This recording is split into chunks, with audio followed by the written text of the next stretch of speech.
back, everyone. If you haven't yet seen the video that we did the last day, which was the evolution of Mahamadim, please watch that video first so that you get the context of this supplementary evidence that I'm going to present today, which will give further proof but also a further explanation of certain key points. So without further ado, let's get into it. As part 1, we're going to look at the question of the plural of Mahamadim. Before we do so, let's remind ourselves that we saw that Hamad is the Hebrew root of Mahamadim.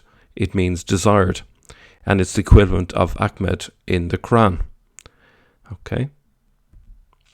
Then we also see that Mahamadim is in its plural form in the Old Testament. For example, in Song of Songs 5:16, you see there Mahamadim, which means lovely. Obviously, the objection was, well, why is it plural? Because there's only meant to be one Messiah. There's only meant to be one Muhammad, if we look at it from an Islamic point of view. So that doesn't quite fit. So I was lucky enough to contact Colin from Islamic Critique, who had an answer for me. And thank you, Colin, for this. He says it is very common for Semitic languages to have plurals used in a singular sense and any other of a number of nuances. So many translations choose a singular translation for house in Song 117, even though it's plural in Hebrew. All night long from Song 3:1 is translating the Hebrew plural nights. The word translated garden in Song 4:15 is actually plural, and the plurals in 5:16 are taken intensively. His mouth is most sweet. There's no most in Hebrew. It's a plural usage that signifies intensification. Plurals that intensify the base word stem are especially common in Hebrew poetry like the song. As an example, from elsewhere, we see the greatness of his might, Isaiah 40:26. As I'm sure you've guessed by now, might is actually plural but is referring to a singular subject for the same reason as Song 5:16. Intensification. So let's not be confused by this plural. It just simply means an intensification, and it's still referring to a subject which is singular. So we have to kind of not look at the word in isolation, but look at the full context and look at particularly the subject of the sentence to see that actually it is referring to a singular and not a plural. Okay, so I hope that clarifies things. Now, in part 2, we discover that Mahamadim goes further back in time according to Karl-Heinz Ohlig. I found this very fascinating, and thanks to Karen for sending me this information. So Ohlig suggests it might go further back to a loan word from Ugaritic, meaning desirable or precious. This is from his book, A Critical Reconstruction Based on Contemporary Sources. Now, Ugaritic is a language that's connected to the city of Ugarit, which is in western Syria, as you can see there in the map. So what does Ohlig say? He says, in areas close to the former Phoenician territories, the term Muhammad might go back to a loan word from Ugaritic, where the form means desirable or precious, or another loosely related Semitic language. The basic Semitic meaning of the verbal root might be finding something desirable or precious on account of its form or splendor. So, for example, finding gold or silver precious. Okay? So the participle Mahamadim might be translated as the chosen one. Such an understanding, example, Jesus is the chosen one, is close to biblical usage. The people of Israel considered themselves to be the chosen people, a term still used in Paul's speech in the Acts of the Apostles 13:17. And we see also just below a little bit more information about the Ugaritic language. It's attested in text from the 14th through the 12th century BC. The city of Ugarit was destroyed roughly 1190 BC. Okay, that's interesting. Desirable, precious. Okay, it's amazing to think that we're talking about a word that goes back to at least 3,200 years ago.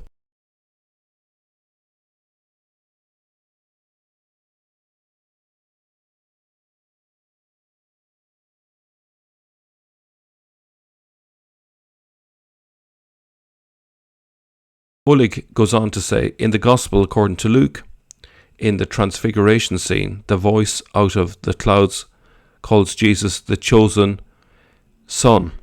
The Greek word given is eklegmenos. Okay, so the chosen son, and he says probably by analogy. The term is dissimilar to that in the Gospel of Mark 9:35, which served as a model for both Luke and Matthew. The term used there being beloved one. Okay, so we have a kind of a splitting of terms here. The chosen son or the beloved one. On the cross, Jesus is taunted by members of the High Council. Having helped others, he should now help himself.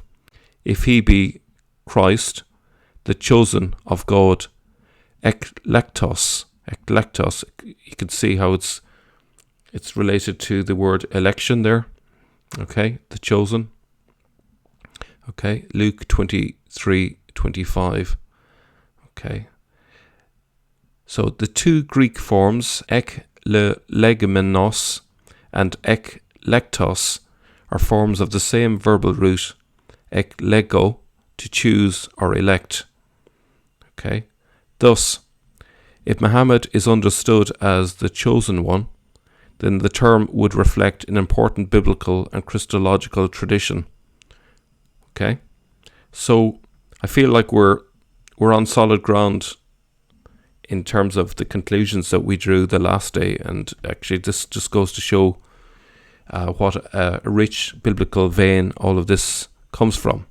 A lot of these synonyms are all connected with one another to try and convey a certain idea in relation to Jesus the Messiah. Okay. He goes on to say, but also the other meaning, glorified, highly praised, which obviously is the meaning that Islamic tradition tends to go with, okay, are similar. So, but also the other meaning, glorified, highly praised, or similar, which goes back to the classical Arabic usage of the root, has a good biblical and Christological basis as well. So there is a connection here. In Psalm 118:22 we read, and I'll just give the translation here, the stone which the builders rejected has become the chief cornerstone. Also we have the use of the word Baruch here in Hebrew, and Barak. Blessed is the one who comes in the name of the Lord, and we have blessed you from the house of the Lord. Okay. He goes on to say that the root barak, meaning to bless, used in these Hebrew verses is also common in Arabic, where the exact equivalent of the form Baruch, also used as a name, for example Baruch Spinoza, would be Mubarak, the name of the former Egyptian dictator. Even modern speakers of Arabic will admit that Muhammad and Mubarak, if understood as adjectives, are synonyms. So we can see a common connection there. If we map the various related meanings of Mahmad, we can see very much a messianic theme. So we have Mahmad there on the left, and we saw from the Ugaritic, something desirable, the desired one. We can see that it relates to the chosen one, and connected with that, Hamad, Ahmed, the desired. And then we saw Eklegmenos, the chosen son, or the chosen of God, eklektos. Okay. Obviously, Mahmad very much has the connotation of the Messiah, which obviously is related to blessed is he who comes in the name of the Lord from Psalms 118:26, which is also referenced in the Gospels. We have the sense of Mahmad as the beloved one, glorified, highly praised, the blessed, which connects with Mubarak. So I hope we can see from all of this how all of this is interconnected. The various synonyms go to enrich the idea of the Messiah and what the Messiah means. So now we move on to part 3. Evidence of a transition from the Jesus Mahmad of the Quran to the Muhammad of the Islamic traditions. So we saw from all the evidence last day that it very much was giving us the impression that when Mahmad is referred to in the Quran, it seems to be referring to Jesus, which is very odd because Islam tells us all the time that it's referring to an Arabic prophet from the Hijaz. Okay. Now, we saw from various seerahs that there was a similarity between Muhammad and Jesus. It says here, thou art the elect, the chosen. Now, it's interesting. We see that after seeing the various meanings about related to Mahmad, which is very biblical, but we also see here it says Muhammad said the first thing which God created was my light and my spirit. Okay, right. So Ohlig actually gives us another piece of evidence of this transition from Jesus to Muhammad, and he basically says that the term Muhammad Jesus was current up until 750 AD. This is an absolute bombshell. He says here, the Messiah is Jesus, son of Mary, Muhammad, servant of God, Abdallah, prophet, messenger, the word, and the spirit of God. Now, actually, he also elsewhere he refers to the name Abdi, which also means the chosen one. Okay, so it's all very much connected. He says then, at least up until this time, i.e. around 700 AD, probably even until 750 AD, the term Muhammad Jesus was current. This is massive.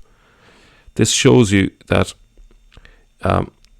this idea of Muhammad being connected with Jesus, as in the Messiah Jesus, we can see going all the way up to 750. Why is 750 critical? This is when the Abbasids take over. So we can now see, in terms of the terminology, the transition from a kind of a Christian focus on Mahmad to something that is much more like the Islam we know today under the Abbasids. Okay, I think this is huge. So now we move on to part 4, evidence that the Maronite Chronicle is referring to Golgotha as the location of Mahmad's throne. So this was something that I suggested the last day, and I think we need to go back to this, investigate it further, and now is a good time to kind of go into it in more detail. So let's remind ourselves what the Maronite Chronicle says. Referring to the year 660 AD, it says, many Arabs gathered at Jerusalem and made Muawiyah king. He went up and sat down on Golgotha. He prayed there and went to Gethsemane and went down to the tomb of the Blessed Mary to pray in it. Obviously, all of this suggested he was some form of Christian, perhaps monophysite. It then says, and this is very cryptic, he placed his throne in Damascus, referring to obviously Muawiyah, and refused to go to Mahmad's throne. Now, he refused to go to Mahmad's throne. We could easily just understand that as he refused to travel there. But I think if we read this in context, it's actually referring to he refused to place his throne where Mahmad's throne is, which would be Jerusalem, as we're going to see. Right? This is what I mentioned the last day. This could possibly mean he refused to rule from Jerusalem, Mahmad's throne. He was made king there, but chose to rule from Damascus.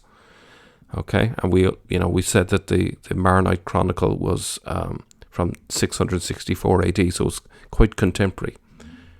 Okay, so I suggested the last day that Mahmad's throne was actually a reference to Jesus' throne, and this is figurative. Okay, so what are we talking about here?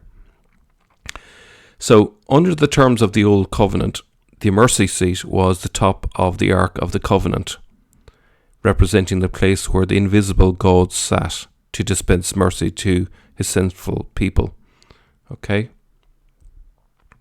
In Leviticus 16:2, the Lord said to Moses, "Tell your brother Aaron that he is not to come whenever he chooses into the most holy place behind the curtain in front of the atonement cover on the ark, or else he will die, for I will appear in the cloud over the atonement cover." Okay? Now the high priest made atonement at the mercy seat. Only the high priest could enter the most holy place and approach the mercy seat, and only once a year to make atonement by God's decree for himself and for the sins of the people. Okay. Now the cross figuratively is the mercy seat. On the cross at Golgotha, Jesus made atonement as the high priest for the sins of many. It was thus figuratively the mercy seat. The mercy seat is his throne, therefore Golgotha is Mahamatim's throne. Now, to go further, if we look at Matthew 27:33 onwards, it says, "They came to a place called Golgotha, which means the place of the skull. There they offered Jesus wine to drink, mixed with gall, but after tasting it, he refused to drink it. When they had crucified him, they divided up his clothes by casting lots, and sitting down, they kept watch over him there. Above his head, they placed the written charge against him, 'This is Jesus, the King of the Jews.'" So the reference above the cross, or at the top of the cross, was the fact that Jesus being a king. Okay, so the location where you have a king is a throne, normally. Okay, so we're not thinking of like a seat, as it were, but a throne as a place where he rules from. All right. Now let's look at Matthew 27. That again, we're looking in the same chapter a little bit later. Okay. We can see a figurative and literal link between Jesus dying on the cross and the Holy of Holies. So, when Jesus had cried out again in a loud voice, he gave up his spirit. At that moment, so at the moment he gave up his spirit, the curtain of the temple was torn in two from top to bottom. Okay, what's the curtain of the temple? The curtain of the temple is the curtain that was in the Holy of Holies. Behind the curtain was where the Ark of the Covenant was. Let's just go back a second before we read on, so we're really clear on this. So you see here the curtain behind the high priest. Okay, at least it's conveying the curtain that's there. That curtain was torn in two. That separated the people of God from the Ark of the Covenant. Now, this was where the high priest made atonement, and when Jesus died, this curtain tore in two. It was like as if the curtain that separated God and the people of God was removed in Jesus's death, and he offered himself as an atonement. So the atonement was achieved. Jesus says on the cross, it is accomplished. So all of this is interconnected. Okay, does this make sense to you? Okay, so if we read on, it says, "The earth shook, the rocks split, and the tombs broke open." Right? So we're seeing a connection with the atonement being given, the tombs being broken open, the bodies of many holy people who had died were raised to life. So it's suggesting that even the people who have died before now achieve their redemption. The atonement was achieved through the death of Jesus. Okay. I saw this picture that really kind of conveys the connection between the two, the cross and the mercy seat. The blood of Jesus sprinkled on the mercy seat of the Ark of the Covenant for the forgiveness of man's sin. This is a love beyond all other loves for you. Jesus was your sacrificial lamb. Okay. So I think that really strengthens the idea that the Maronite Chronicle is actually suggesting that the cross is Mahamatim's throne. It's Jesus' throne in the sense given. It's kind of a rich sense, the idea of the mercy seat where God is meant to have sat. Jesus is hanging from the cross. That's figuratively his seat where he offers atonement as a high priest, same as the high priest went into the Holy of Holies and sprinkled blood on the mercy seat. So I think that's what they were getting at. It's a pity that they didn't just say he refused to rule from Jerusalem, i.e. Golgotha or something like that, where Jesus was crucified, but they didn't. They left it cryptically for people like myself to work it out. It was probably really obvious at the time to the people at the time, but maybe not so much now. You have to imagine that they were writing this in the 7th century. The sense of Mahamadim, Jesus, was still present. It got lost in 750 and was forgotten, unfortunately, so that we lost the earlier sense of the meaning. So that's it. Hope the additional evidence was helpful and kind of reinforced the case that we made in the last video. So once again, if you haven't seen the last video, please make sure you go back to see the full context of what I'm presenting today. All right. Thank you very much. Have a good day. Bye-bye.